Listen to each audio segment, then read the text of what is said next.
Hello guys, ఈరోజు day 28 in the gym. ఈరోజు మన వర్కౌట్ వచ్చేసి chest and triceps. As usual మనం చెస్ట్ స్టార్టింగే బార్బెల్ ప్రెస్తో స్టార్ట్ చేస్తాం, ఇంక్లైన్ డిక్లైన్, తర్వాత చెస్ట్ ఫ్లైస్. మంచిగా సాటిస్ఫాక్షన్ వచ్చే వరకు కొట్టాలి చెస్ట్ ఫ్లైస్ మాత్రం. ఈ మూడిటితో మన చెస్ట్ వర్కౌట్ అనేది సమాప్తం. చెస్ట్ వర్కౌట్ అయిపోయే టైంకి చెస్ట్ అనేది సోర్ అయిపోతుంది. Next tricep.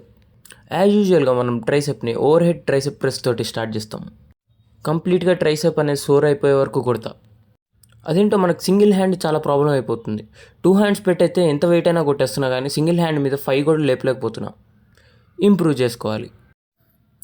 అదేంటో లెఫ్ట్ హ్యాండ్తో కొడితే బాగా వస్తుంది, రైట్ హ్యాండ్తో కొడితే మూమెంటే రావట్లేదు. లెఫ్ట్ హ్యాండ్తో చాలా నీట్గా వస్తుంది, క్లీన్గా వస్తుంది, కానీ రైట్ హ్యాండ్తో రావట్లేదు. అది తక్కువ వెయిట్ పెట్టినా కానీ రైట్ హ్యాండ్తో రావట్లేదు. బెంచ్ ప్రెస్ ఒకటే ఎక్కువసేపు అయిపోద్ది, ట్రైసెప్ అయితే చాలా తక్కువసేపు అయిపోద్ది. వర్కౌట్ అయిపోయింది, ఉంటాను, బాయ్.